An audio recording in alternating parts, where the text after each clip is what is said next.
नमस्कार मित्रों, मैं डॉक्टर कृति साहित्यिक कृति के यूट्यूब चैनल पर आपका बहुत बहुत स्वागत करती हूँ। हम पढ़ रहे हैं आचार्य रामचंद्र शुक्ल जी की पुस्तक हिंदी साहित्य का इतिहास से, जिसमें हम रीति मुक्त काव्य धारा को पढ़ रहे हैं। इसके पहले हमने पूरे रीतिकाल को देखा था। इसके साथ साथ हमने आदिकाल भक्ति काल को पूरा समाप्त कर लिया है।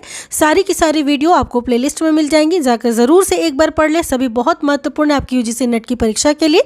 तो चलिए अब आज हम शुरू करेंगे गुमान मिश्र जी से, जो हमारे आज रीति मुक्त काव्य धारा के प्रथम कवि हैं। आपको पता ही है, रीति मुक्त काव्यधारा, रीतिबद्ध काव्यधारा एवं रीति सिद्ध काव्यधारा से हर वर्ष प्रश्न पूछे जाते हैं कि कौन कौन से कवि शामिल हैं, कौन कौन सी उनकी रचनाएं हैं और उनसे संबंधित विषय महत्वपूर्ण जो है उन सबको पूछा जाता है।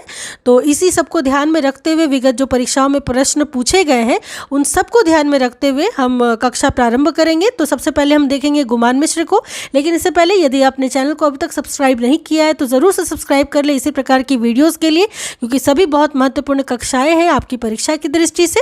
तो सब्सक्राइब करके रखिएगा ताकि जब भी वीडियो अपलोड किया जाए आपको उसका नोटिफिकेशन मिल जाए, आप अपनी पढ़ाई अच्छे से करिए। तो चलिए बिना देर करते हुए हम शुरू करेंगे। गुमान मिश्र के बारे में हम देखेंगे। इसमें जो महत्वपूर्ण ये है कि वैसे तो इन्होंने श्री हर्षकृत, जो हर्ष की रचना थी, ठीक है, तो श्री हर्षकृत नैषध काव्य का पद्यानुवाद नाना छंदों में किया है।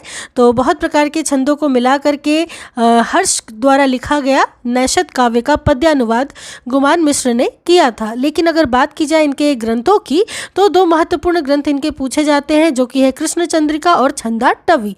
छंदाटवी जो है वो कि पिंगल भाषा में, ठीक है। तो ये दो महत्वपूर्ण ग्रंथों को आप याद रखिएगा, कृष्ण चंद्रिका और छंदाटवी किसकी है? गुमान मिश्र की। और बात करें गुमान मिश्र तो ये किस काव्यधारा के अंतर्गत आते हैं?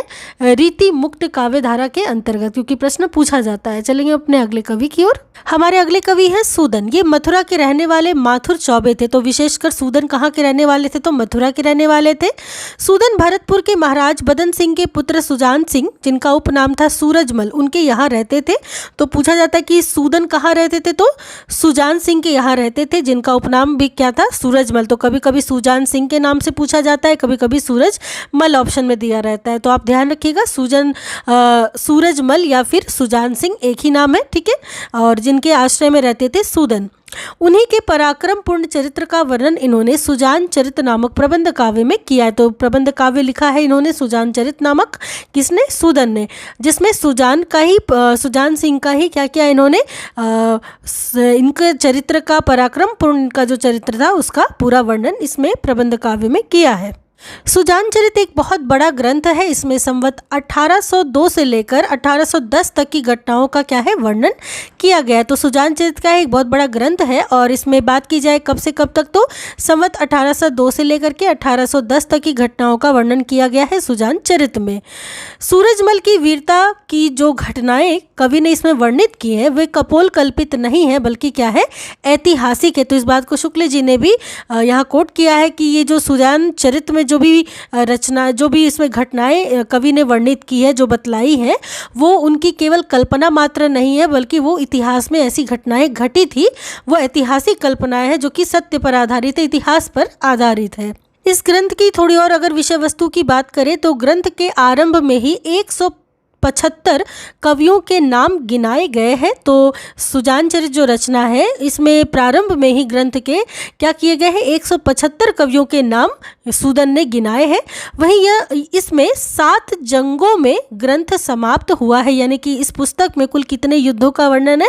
कुल 7 युद्ध या 7 जंग का वर्णन इस ग्रंथ में हुआ है सुजान चरित में, ठीक है। तो इस प्रकार अब हम चलेंगे अपने अगले कवि की ओर। हमारे अगले कवि हैं ब्रजवासी दास। ये वृंदावन के रहने वाले थे और वल्लभ संप्रदाय के अनुयायी थे।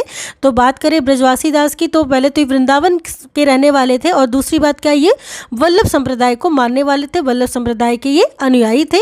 इन्होंने संवत 1827 में ब्रजविलास नामक एक प्रबंध काव्य लिखा। तो ब्रजविलास किसकी रचना है? ब्रजवासी दास की संवत 1827 में रचना लिखी गई।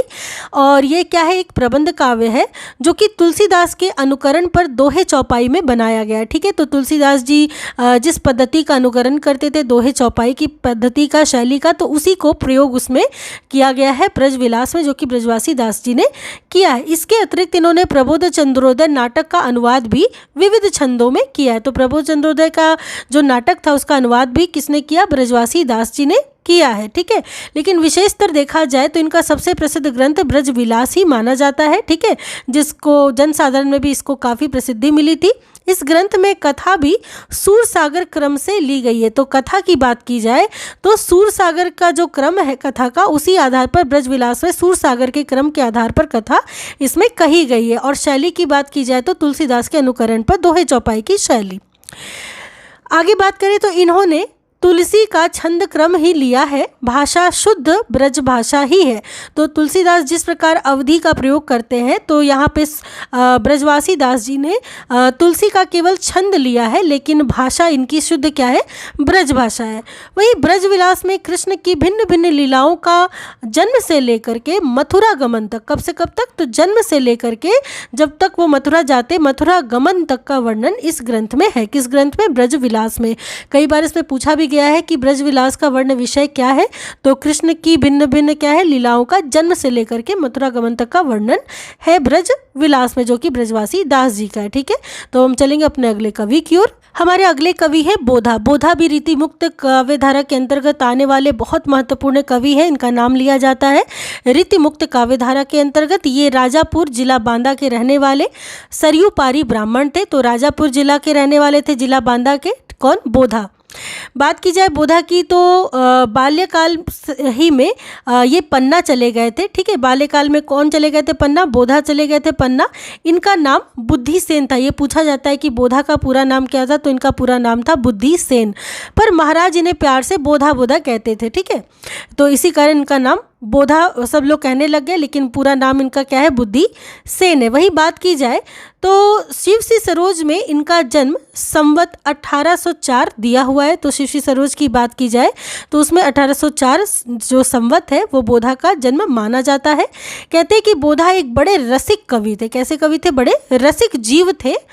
कहते हैं कि पन्ना के दरबार में, पन्ना चूंकि ये बाल्यावस्था में पन्ना चले गए थे, तो कहते हैं कि पन्ना के दरबार में सुभान यानी सुबहान, ठीक है, तो कहीं कहीं सुभान और ये सुबहान के नाम से भी जाना जाता है। तो सुबहान नाम की एक वैश्या थी। कहाँ के दरबार में? पन्ना के दरबार में, जिस पर इनका प्रेम हो गया था। इस पर रुष्ट होकर महाराज ने इन्हें 6 महीने देश निकाले का दंड दे दिया। सुभान के वियोग में 6 महीने इन्होंने बड़े कष्ट से बिताए और उसी बीच में विरह बारिश, चूँकि विरह में ये खुद ही विरह में जल रहे थे, विरह की जो व्यथा थी उसको उन्होंने विरह बारिश नामक पुस्तक में लिखकर तैयार कर दी। 6 महीने पीछे जब ये फिर दरबार में लौट कर आए तब अपने विरह बारिश से कुछ कवित्व इन्होंने सुनाए। महाराज ने प्रसन्न होकर इनसे कुछ मांगने को कहा। इन्होंने कहा सुभान अल्लाह। महाराज ने प्रसन्न होकर सुभान को इन्हें दे दिया और इनकी मुराद को पूरी कर दी। ठीक है, तो ये सब कुछ जो बातें हैं ये इसके बारे में, बोधा के बारे में ये कथा चलती है। और अब बात की जाए इनकी रचनाओं की, तो इनकी देखिए रचना जो मिलती है और जो कि बहुत महत्वपूर्ण रचना है विरह बारिश, इसके अतिरिक्त इश्कनामा। ठीक है, ये 2 पुस्तकें जो है बहुत महत्वपूर्ण है और कहते हैं कि इन्होंने कोई रीति ग्रंथ नहीं लिखा है। ठीक है, इन्होंने अपने हिसाब से रीति मुक्त रचना की है, जिस प्रकार से ये रीति मुक्त काव्य धारा के अंतर्गत आते ही इसी कारण, क्योंकि इन्होंने किसी परिपाटी में बंद करके कोई रचना नहीं की रीति की, बल्कि इन्होंने स्वतंत्र एवं मुक्त रचना की, जिनके कारण ये कह ही सकते हैं कि इन्होंने कोई रीति ग्रंथ नहीं लिखा है। तो 2 इनकी रचनाएं मिलती है और पूछी जाती है विरह बारिश और इश्कनामा, ये दोनों जो है वो बोधा की रचनाएं हैं। ठीक है, चलेंगे अपने अगले कवि की ओर। हमारे अगले कवि है कृष्णदास। तो कृष्णदास जी के बारे में जो विशेष महत्वपूर्ण है वो है माधुर्य लहरी। तो माधुर्य लहरी जो इन्होंने संवत 1853 में लिखी थी, माधुर्य लहरी नाम की बड़ी पुस्तक, जो कि 420 पृष्ठों की बनाई हुई है और जिसमें विविध छंदों में कृष्ण चरित्र का वर्णन किया गया है। तो माधुर्य लहरी जो कि 420 पृष्ठों की रचना है, पुस्तक है, और बात की जाए तो इसमें विभिन्न छंदों में किसका वर्णन है? तो कृष्ण के चरित्र का वर्णन किया गया है माधुर्य लहरी में। तो इनके बारे में ये सभी बातें विशेष रूप से महत्वपूर्ण थी। चलेंगे हम अपने अगले कवि की ओर। हमारे अगले कवि हैं ठाकुर और ये भी रीति मुक्त काव्यधारा के बहुत महत्वपूर्ण और प्रसिद्ध कवि हैं ठाकुर। इनको कई बार परीक्षा में पूछा गया है कि ये किस धारा के अंतर्गत आते हैं, तो ये रीति मुक्त काव्यधारा के अंतर्गत आते हैं ठाकुर। कहते हैं शुक्ल जी की इस नाम के 3 कवि हो गए थे, ठीक है, जिसमें से 2 असनी के ब्रह्मभट्ट थे और एक बुंदेलखंड के कायस्थ थे। तो ठाकुर के नाम से 3 हमें कवि मिलते हैं। बात की जाए असली वाले प्राचीन ठाकुर की, ठीक है, तो ये रीतिबद्ध रचना ना करके अपने मन की उमंग के अनुसार ही रचना करते थे, जैसा अभी हमने बताया ही कि ये रीति मुक्त काव्यधारा के थे और मुक्त रूप से रचना करते थे, जो कि असली वाले जो हमारे प्राचीन ठाकुर जी थे, मतलब ठाकुर जो कवि थे, तो उनके बारे में कहा क्या जा रहा है कि ये रीति मुक्त काव्यधारा के अंतर्गत आते हैं, क्योंकि इन्होंने कोई रीति की बंधी हुई परिपाटी में रचना नहीं की। अब देखिए ठाकुर के बारे में इतिहास में कुछ कथाएं प्रसिद्ध है। कहते हैं कि इतिहास में प्रसिद्ध है कि हिम्मत बहादुर कभी अपनी सेना के साथ अंग्रेजों का कार्य साधन करते थे और कभी लखनऊ के नवाब के पक्ष में लड़ते थे। एक बार हिम्मत बहादुर ने राजा पारीक्षत के साथ कुछ धोखा करने के लिए उन्हें बांदे बुलाया, ठीक है, किसने बुलाया? हिम्मत बहादुर ने राजा पारीक्षित के साथ कुछ धोखा करने के लिए कहाँ बुलाया? बांदे बुलाया। राजा पारीक्षित वहाँ जा ही रहे थे कि मार्ग में ठाकुर कवि मिले और 2 ऐसे संकेत भरे सवैये पड़े कि राजा परीक्षित वहीं से वापस लौट गए। कहते हैं कि यह सुनकर हिम्मत बहादुर ने ठाकुर को अपने दरबार में बुला भेजा। बुलाने का कारण समझकर भी ठाकुर बेधड़क वहाँ पे चले गए। जब हिम्मत बहादुर इन पर झल्लाने लगे तब इन्होंने एक सवैया पढ़कर कुछ कहा, ठीक है। कहते हैं कि इस पर जब हिम्मत बहादुर ने जब कुछ और कटु वचन कहने लगे, वे कुछ और कटु वचन कहा, तब सुना जाता है कि ठाकुर ने म्यान से तलवार निकाल ली, ठीक है। तो इनके बारे में बड़ा प्रसिद्ध है कि किस कवि ने किसी राजा के खिलाफ म्यान से तलवार निकाल ली थी, तो हिम्मत बहादुर के खिलाफ ठाकुर ने ही म्यान से तलवार निकाल ली थी। इस प्रकार के कटु वचन हिम्मत बहादुर बोल रहे थे और इसी के विरुद्ध में ठाकुर जी ने क्या किया था?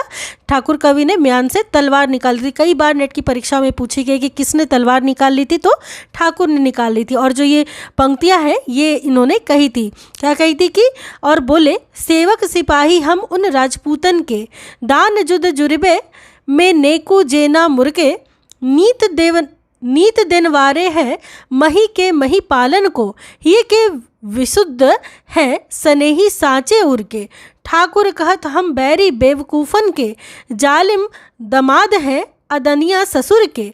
चोजिन के चोजी महा, मौजिन के महाराज, हम कविराज हैं पै चाकर चतुर के। तो इस प्रकार की पंक्तियाँ ठाकुर जी ने हिम्मत बहादुर को कही, जो कि नेट की परीक्षा में पूछी भी गई है, तो ध्यान रखिएगा। कहते हैं कि ठाकुर कवि का परलोकवास संवत 1880 के लगभग में हुआ था। कब हुआ था? संवत 1880 के। इनकी कविताओं का एक अच्छा संग्रह ठाकुर ठसक के नाम से श्रीयुत लाला भगवान दी जी ने निकाला था। तो ठाकुर ठसक और ठाकुर शतक 2 रचनाएं इसमें दी नहीं है शतक, लेकिन आप ध्यान रखिएगा ठाकुर ठसक और ठाकुर शतक 2 रचनाएं हैं जो कि ठाकुर के मिलते हैं। ठाकुर ठसक जो है वो लाला भगवान दी ने निकाला था। तो ये भी पूछा जाता है कि किसने निकाला था, तो लाला भगवान दीन जी ने निकाला था ठाकुर ठसक। इसके अतिरिक्त ठाकुर शतक भी है, ठीक है। तो इस प्रकार ठाकुर के बारे में जो भी महत्वपूर्ण तथ्य थे हमने पढ़े। चलेंगे हम अपने अगले कवि की ओर।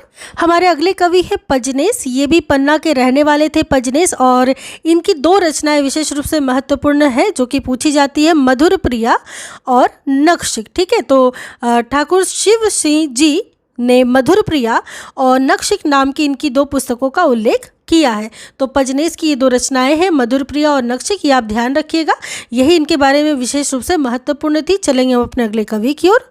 हमारे अगले कवि है गिरधर दास। ये भारतेंदु बाबू हरिश्चंद्र के पिता थे। ये तो आप जानते हैं कि गिरधर दास जो थे कौन थे? भारतेंदु हरिश्चंद्र के पिता थे और ब्रज भाषा के बहुत ही प्रौढ़ कवि माने जाते थे गिरधर दास।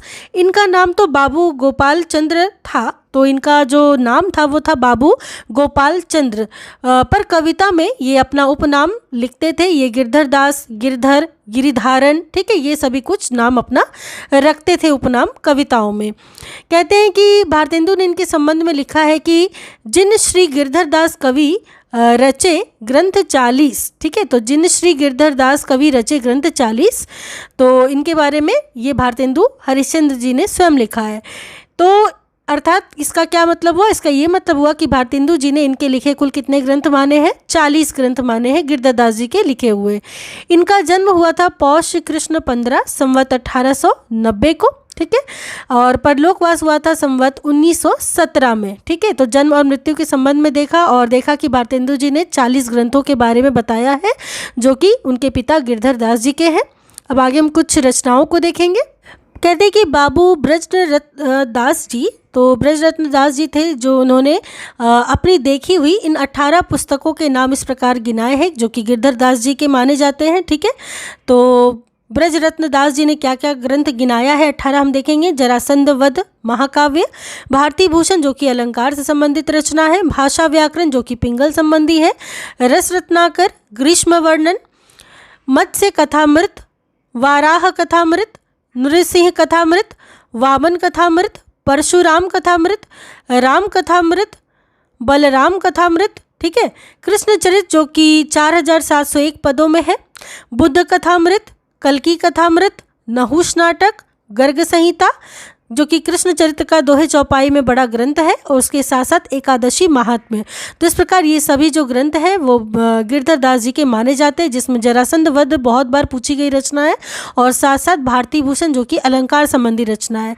इसके अतिरिक्त भारतेंदु जी के एक नोट के आधार पर स्वर्गीय बाबू राधा कृष्ण दास जी ने इनकी 21 और पुस्तकों का उल्लेख किया है। मतलब ब्रजरत्न दास जी ने तो 18 किया, वहीं राधा कृष्ण दास ने 21 और पुस्तकों का वर्णन कर दिया, जिनमें वाल्मीकि रामायण जो कि 7 कांड पद्य अनुवाद में है, छंदार्णव, नीति, अद्भुत रामायण, लक्ष्मी नक्षिक, वार्ता संस्कृत, ककरादि सहस्त्रनाम, गया यात्रा, गयाष्टक, द्वादश दल कमल, कीर्तन, संकर्षणाष्टक, धनुजारी स्तोत्र, गोपाल स्तोत्र, भगवत स्तोत्र, शिव स्तोत्र, श्री राम स्तोत्र, श्री राधा स्तोत्र, रामाष्टक और कलिया कालाष्टक, ठीक है। तो इस प्रकार ये 21 और ग्रंथ जोड़ दिए गए थे जो कि राधा कृष्ण दास जी ने जोड़े।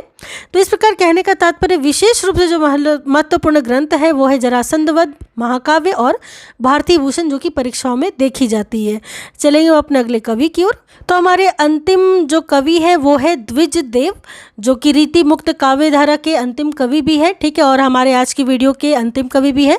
तो द्विज देव जिनको महाराज मान सिंह के नाम से भी जाना जाता है, ये अयोध्या के महाराज थे, ठीक है, और बड़ी ही सरस कविता भी करते थे। ऋतुओं के वर्णन में तो इनको बहुत ही अद्भुत प्रसिद्धि मिली थी, बड़े मनोहर वर्णन ये ऋतुओं का करते थे। कौन? द्विज देव, ठीक है, जिनका नाम महाराज मान सिंह, क्योंकि ये क्या थे? महाराज थे, ठीक है। कहते हैं कि द्विवेदी जी की 2 पुस्तकें बताई गई हैं द्विज देव जी की, ठीक है, तो इनकी है श्रृंगार बत्तीसी और श्रृंगार लतिका, ठीक है। तो द्विज देव जी की 2 पुस्तकों को हमने देखा, कौन कौन सी? श्रृंगार बत्तीसी और श्रृंगार लतिका। यही दोनों जो रचनाएं हैं वो पुस्तकों को पूछा जाता है परीक्षाओं में, जो कि द्विज देव की है। और ये क्या थे द्विज देव? तो महाराज मान सिंह थे, तो आप कंफ्यूज मत होइएगा, द्विज देव या मान सिंह के नाम से भी कभी कभी आता है, तो ये यही है। तो श्रृंगार बत्तीसी और श्रृंगार लतिका इनके 2 रचनाएं हैं। तो इस प्रकार हमारा यहीं पर रीति मुक्त काव्यधारा संपूर्ण समाप्त हो जाता है और पूरा रीति काल हमने पढ़कर समाप्त कर लिया है। अब अगली कक्षा से हम आधुनिक काल को पढ़ना प्रारंभ करेंगे, जिसमें हम गद्य की विविध विधाओं को, कथेतर, कथागत, जो महत्वपूर्ण गद्य हैं, साहित्य जिनको लिखा गया, उसका विकास और सब कुछ हम संपूर्ण रूप से देखेंगे। तो चैनल के साथ बने रहिएगा। वीडियो अगर अच्छी लगी हो तो एक लाइक ज़रूर कीजिएगा ताकि मुझे मोटिवेशन आपसे मिलती रहे। तो चलिए मिलती हूँ अगली कक्षा में, तब तक के लिए आप सबका बहुत बहुत धन्यवाद।